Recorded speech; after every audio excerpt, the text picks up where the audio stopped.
የፊታችን ቅዳሜ ስድስቱን ፕላኔቶች ባንድ ላይ ማየት እውነት እንችላለን የሚለው ወሬ እውነት ነው ወይ ነው? እንዲህ አይነት ጉዳዮች ሲያጋጥሙ ብዙ ጊዜ የታዲያስ አዲስ ተባባሪ ናቸው ደውላለሁ እሳቸውም ያው መረጃ ይሰጡኛል። ዶክተር ሮዳስ ጋር ደውል አድርጌያለሁ። ዶክተር ሮዳስ እንደምን ዋሉ? እንደምን ዋልክ ሰይፍሻ? እግዚአብሔር ይመስገን። እኔ እንኳን መረጃውን ሳየው ካሁን በፊት የዛሬ አመት ይመስለኛል እንዲሁ ተገናኝተን በስልክ ስድስት ፕላኔቶች ሊታዩ ነው ብለን ያወራ ነው እንደገና በአዲስ መልክ ይወጣ ነበር የመሰለኝ። በኋላ ግን ምናልባት እውነት ሊሆንም ይችል ይሆን? ምክንያቱም የአድማጫችን ጥያቄ እሱ ነበር። እውነት ነው። ባለፈውም ጊዜ አብረን እንደሰራን አስታውሳለሁ። አሁን የፊታችን ቅዳሜ ፌብሩዋሪ 28 ወይም የካቲት 21 እንደዚሁ ስድስት ፕላኔቶች የሚታዩበት አስደናቂ ምሽት ነው። ስድስቱን ፕላኔቶች ማየት የምንችለው እንዴት ነው? ሰዓቱ፣ ጊዜው ከየትኛውም አቅጣጫ ነው ወይ? እንግዲህ ፀሐይ በምዕራብ አድማስ ከጠለቀች ከ30 ደቂቃ በኋላ ያው ክስተቱ መከናወን ይጀምራል። መጀመሪያ በጣም ምናያት ጫፍ ላይ ሜርኩሪ ናት። አድማስ ጫፍ ናት። አብዛኛውን ጊዜ ሜርኩሪ ጫፍ ላይ ስለሆነች ወዲያው ድብዝዝ ብላ ልትታይ ትችላለች፣ ግን አለች። በፓይሲስ በምንለው ዞዲያክ ውስጥ ሆና ትታያለች። በመቀጠል ቪነስ በጣም ያው የአጥቢያ ኮከብ በመባል የምትታወቀው በጣም ውቧና ደማቋ ፕላኔት በአኳሪየስ ዞዲያክ ውስጥ ሆና ወይም በደለዊ በምንለው ኮከብ ውስጥ ሆና ትታያለች። ሳተርን ደግሞ በሜርኩሪና በቪነስ መካከል ሆኖ በፓይሲስ ዞዲያክ ውስጥ ሆኖ የሚታይ ይሆናል። በመቀጠል ኔፕቲዩን ነው። ኔፕቲዩን በእርግጥ በአይን ማየት አይቻልም፣ ቢሆንም ግን ባይናኩላር ብንጠቀም ይመረጣል። እሱም በፓይሲስ ዞዲያክ ውስጥ ሆኖ ይታያል። በመቀጠል ዩራነስ የሚባለው ፕላኔት ደግሞ ታውረስ ወይም ሰውር በምንለው በበሬው ዞዲያክ ከፕሌዲስ ከምንላቸው ከሰባቱ እህትማማቾች አጠገብ በዛው ክላስተር ውስጥ ሆኖ የሚታይ ይሆናል። ቀጥሎ በጣም የምናየው ያው ጁፒተር ነው። ጁፒተር በጣም ደማቅ በመሆኑ ከፕላኔቶችም በጣም ትልቁና ግዙፉ በመሆኑ ሰሞኑንም ደግሞ ወጥቶ ይታይ ስለሚሆን በጀሚናይ በምንለው ዞዲያክ ውስጥ ሰልፍ ሰርተው ማየት እንችላለን። በአይን ማየት የምንችላቸው ሜርኩሪን ማየት እንችላለን፣ ቪነስን ማየት እንችላለን፣ ጁፒተርን ማየት እንችላለን። ሌሎቹ ደግሞ ቅድም የጠቀስኳቸው ሳተርንንም ማየት እንችላለን። ኔፕቲዩን እና ዩራነስ ግን ባይናኩላር ኦር ትልልቅ ቴሌስኮፖች ተጠቅሞ ካልሆነ በቀር ለአይን ማየት በጣም አስቸጋሪ ነው የሚሆነው። የዛሬ አመት ከሆነ ያወራ ነው እንዲህ አይነት ክስተቶች ከአመት በኋላ እንደገና ሲመጣ ማለት ነውና በየአመቱ ሊያጋጥም የሚችል ነው ወይንስ ካሁን በኋላ ይሄን እድል ዳግም አናገኘው? እናገኘዋለን። በተለያየ ጊዜ ፕላኔቴሪያን አላይመንት አለ። ሁሉም ነገር በሰማይ ላይ ዑደት በመሆኑ ዑደትና ሽክርክሪቶች ደግሞ ጊዜያቸውን ጠብቀው ይገጥማሉ። ለምሳሌ ባለፈው አመት ያየነው ክስተት አሁንም ደግሞ ሊታይ ይችላል። ለምሳሌ ፕላኔቶች የሚወጡበት ወቅት፣ ወራት፣ ጊዜያት፣ ዞዲያክ የሚታዩበት ወቅት፣ ጊዜያት ሁሉ አመታቸውን ጠብቀው ዑደታቸውን ተከትለው የሚሄዱ ይሆናሉ። ኮንጃንክሽን ደግሞ የፕላኔቶች ግጥጥሞች ደግሞ ጊዜያቸውን ጠብቀው እንደዚህ ሳይክሊካል በመሆናቸው ወይም ዑደታዊ በመሆናቸው የሚታዩበት ጊዜ በካልኩሌሽን የሚታወቅ በመሆኑ በሚታይበት ጊዜ ሁሉ ይገለጻል። በጣም የሚገርም ነው።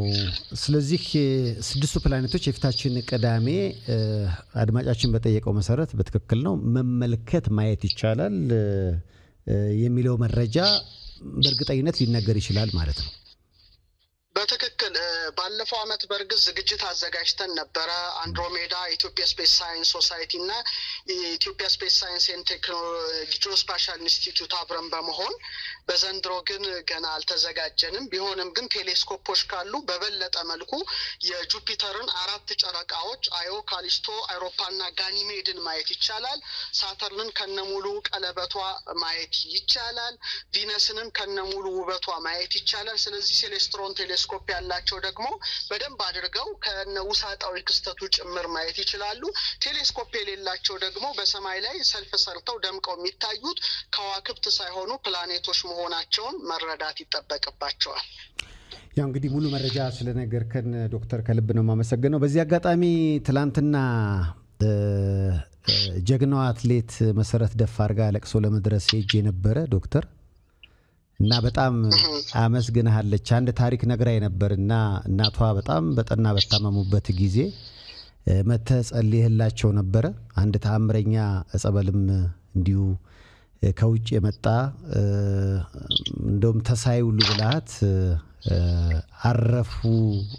አረፈች ብለን እናታችን በኋላ እንግዲህ የ2 ወር እድሜ ከዛ በኋላ አግኝታ ተናግራ ነው ያረፈችው የሚል የሚገርም ታሪክ ነግራይ ነበረ።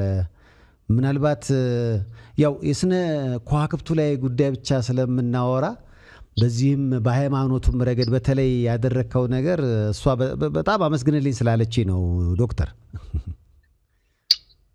እንዲህ አይነት ነገር በሚዲያ ባይገለጽ መልካም ነበረ።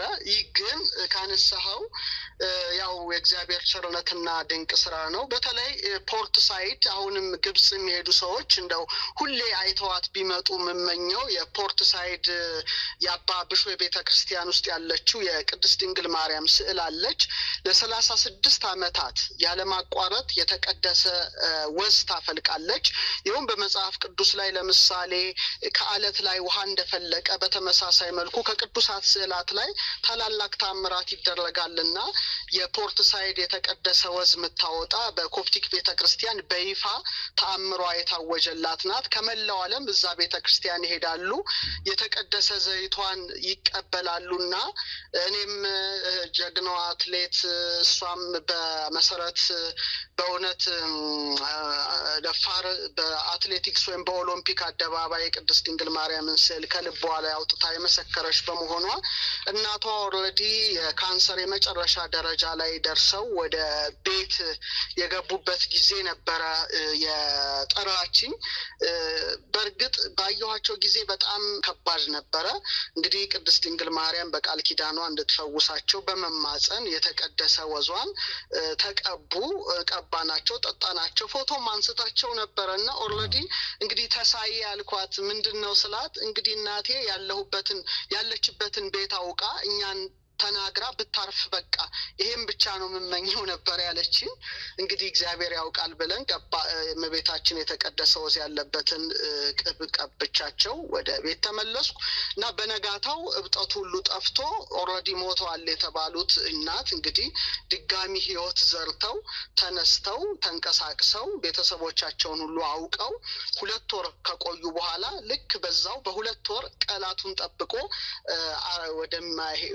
ወደዛኛው ዓለም ተሸጋግረዋልና ይሄ ትልቅ ነገር ነው። ኦልሬዲ ሞተዋል ተብለው የተነሱ ያረፉ እናት የመጨረሻ እስትንፋስ እንደገና ህይወት አግኝተው እሷን በለመነችውና በፈለገችው መልኩ ልጆቻቸውን ተሰናብተው በልተው ጠጥተው አውቀው ሁሉንም ነገር አድርገው ያው ሄደዋልና እኔ ያው ይሄን ተአምር አስደናቂ ነው። በእኔና በሷ መካከል ቢቀር መልካም ነበረ። ነገር ግን ያው የቅድስት ድንግል ማርያም አማላጅነት የእግዚአብሔር ቸርነት እንዲገለጽ ከሆነ ያው ለመግለጽ ያህል ነው። ያው እንግዲህ እንደው በጣም ማመስገን ስትፈልግ ጊዜ በቃ አመስግንልኝ ስለተባልኩ ነው። በዚህ በስነ ከዋክብቱ ተገናኘንና ትዝ ስላለኝ ነው በዛው የጠየቅኩ። የታዲያስ አዲስ የዘውትር ተባባሪ ዶክተር ከልብ ነው ማመሰግነው። እንግዲህ ለስነ ከዋክብት ወይም ደግሞ ፕላኔቶችን ማየት ለምትፈልጉ የፊታችን ቅዳሜ 6ቱም ፕላኔቶች ይታያሉና በዚህ አጋጣሚ ማየት የሚቻሉትን እንድታዩ ከዛ ውጪ ደግሞ አጉሊ መነጽር እንድትጠቀሙ ዶክተር እየመከረ ነው። በጣም አመሰግናለሁ። መልካም ቀን ብያለሁ ዶክተር። ለሁላችንም ብሩህ ሰላማዊ ደስታ ቀን እመኛለሁ። መልካም ጊዜ። ዋው! በነገራችን ላይ ወላጅናቷ በቃ ሞተዋል ተብለው ተለቅሷል ዶክተር ወዳ ሲመጣ እና እርግጠኛ ከመኮኑ የተነሳ ስላሴ ቦታ ተመርጦም ተቆፍሯል። እንግዲህ እሱ መጥቶ ቅድም እንዳለው በጣም ተአምረኛ የሆነ ጸበል ነው። በሱ ኃይል ለ2 ወር ቆዩ። እንግዲህ የተቆፈረ መቃብር አስባችሁታል እና ከስላሴም ተደውሎ ምንድነው ጉድጓዱ ተቆፍሯል እንዴት እናታችን ደህና ሆነች እና በጣም ተገረሙ እነሱ እንግዲህ በዚህ መሃል ነው እንግዲህ በጣም እንወደው የኪነ ጥበብ ሰው ነጻነት ወርቅነህ ከዚህ ዓለም በሞት የተለየውና ለጀግናዋ አትሌት መሰረት ደፋር እናት የተቆፈረው መቃብር ጉድጓዱ ማለት ነው ሶስት እንዲያርፍ የሆነው ተወዳጁ የኪነ ጥበብ ሰው ነጻነት ወርቅነህ ነው ትናንት ስትነግረኝና የጀግናዋ አትሌት መሰረት ደፋር እናት ደግሞ ነጻነት ወርቅነህ በጣም ነው የሚወዱት የሚያከብራው የታሪክ ማለት መገጣጠሙ ነው እና ትላንት ለቅሶ ልደርስ በርኩበት አጋጣሚ እንግዲህ መሲያወራችን ታሪክ በጣም ነበር የመሰጠኝና ዶክተር ወዳስን ሳገኘው አዎ በጊዜው ተሳይብያታለውና ስለቷ ነው በቃ እሳቸው ሞተዋል ተብለው በቃ ጉድጓድ የተቆፈረላቸው እናት ነበሩ ግን በተአምር የሁለት ወር እድሜ አግኝተው